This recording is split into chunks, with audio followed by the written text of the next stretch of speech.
بسم اللہ الرحمن الرحیم۔ السلام علیکم ورحمۃ اللہ وبرکاتہ۔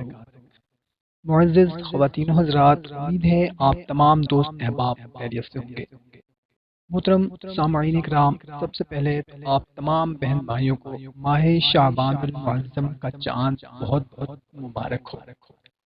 بھائیوں اور بہنوں، شعبان المعظم جو اسلامی ماہ مقدس میں نہایت عزت و عظمت والا مہینہ ہے، آپ نبی کریم صلی اللہ تعالی علیہ وسلم ماہ شعبان میں کثرت سے روزہ رکھتے تھے، عبادات کرتے تھے، نوافل ادا کرتے تھے۔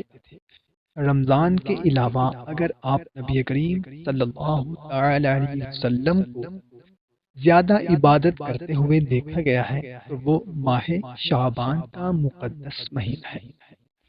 شعبان کا چاند جب نظر آ جائے تو مغرب کے بعد یا عشاء کے بعد جب آپ کو کنفرم ہو جائے کہ شعبان کا چاند نظر آ گیا ہے تو کسی اکیلی جگہ بیٹھ جانا ہے اور سورہ مومنون کی ابتدائی 11 آیات آپ نے تلاوت کرنی ہے۔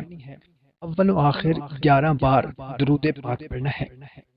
اس کے بعد آپ کی جو بھی جائز حاجت ہے، مراد ہے، مقصد ہے، وہ کوئی بھی ہو سکتا ہے۔ ہر کسی کے اپنے مسائل ہیں تو ان کے لیے آپ نے دعا کرنی ہے۔ انشاءاللہ عز و جل آپ کی تمام ضرورتیں، حاجتیں پوری ہوں گی۔ اچھی بات کو دوسروں تک پہنچانا صدقہ جاریہ ہے۔ ویڈیو اچھی لگی ہو تو اس کو لائک اور شیئر ضرور کریں اور ہمیں بھی دعاؤں میں ضرور یاد رکھیں۔ ایک نئی ویڈیو میں دوبارہ ملاقات ہوگی۔ اپنا خیال رکھیے گا۔ اللہ حافظ۔